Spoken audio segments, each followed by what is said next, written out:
श्री गणसायन में ऊर्जाओं का खेल में आप सबका स्वागत है। नमस्कार। आकाश में, अंतरिक्ष में अनेकों ब्रह्मांड हैं। जिस ब्रह्मांड में हम रह रहे हैं उसी ब्रह्मांड के प्रतीक रूप चेतनशील ब्रह्मांड का चेतनशील प्राणी मानव है। जो कुछ ब्रह्मांड में घटित हो रहा है और होता रहता है और हो चुका है, सभी का प्रभाव इस चेतनशील प्राणी मानव पर पड़ता है।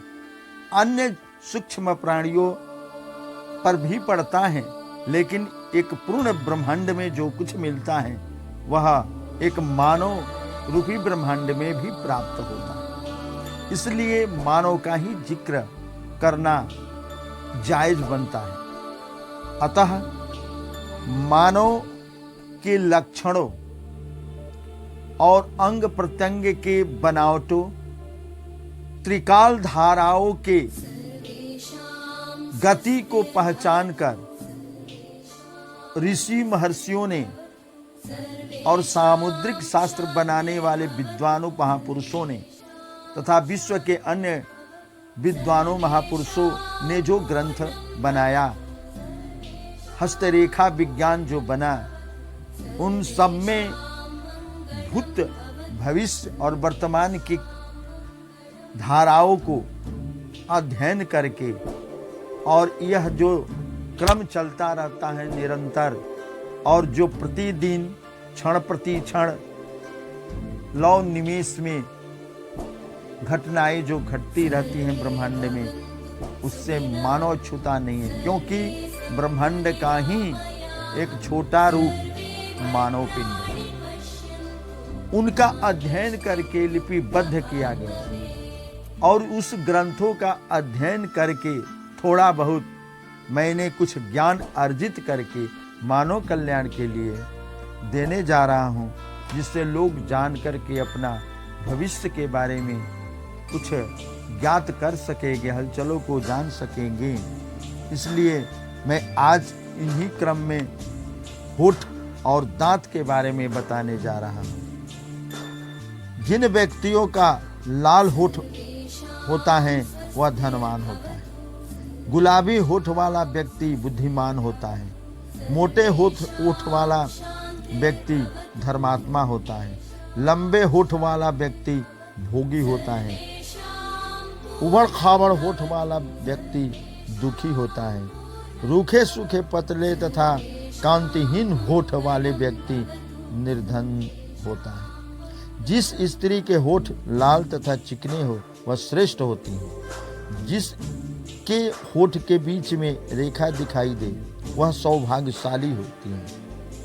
आड़े तिरछे होठ वाली दुर्भाग्यशालिनी होती है। काले और मोटे होठ वाली स्त्री पति सुखहीन होती है।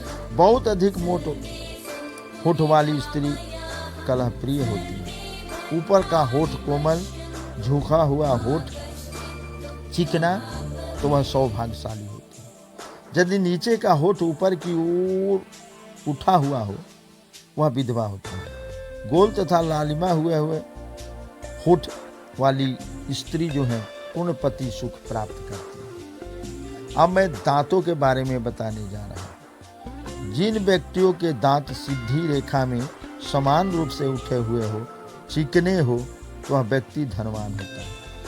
लंबे दांत वाले व्यक्ति धनी होते हैं।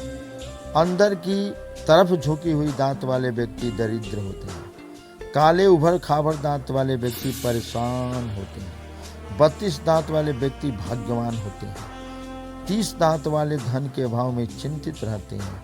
31 दांत वाले भोगी होते हैं। इससे कम दांत वाले व्यक्ति हमेशा दरिद्र होते हैं।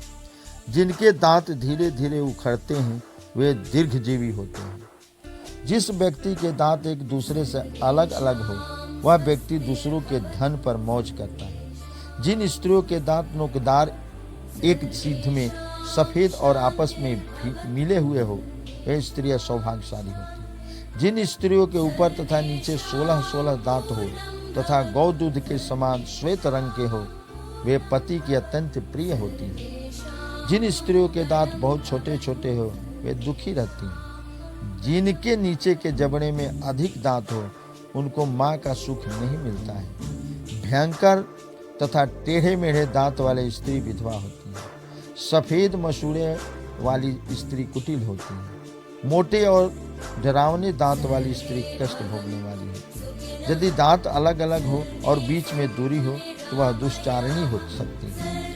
यदि दांत के ऊपर दांत आए हुए हो तो वह चतुर, स्वार्थी और पति को उंगली पर नचाने वाली होती है। जिनके मसूड़े काले हो वे चोर होती है। ऐसे इन दांतों के बारे में मैंने बताया। जिन व्यक्तियों या स्त्रियों के दांत या होठ उसके अनुकूल न हो उन व्यक्तियों को विष्णु की आराधना अवश्य करनी चाहिए। इसके दोष का निराकरण होता है।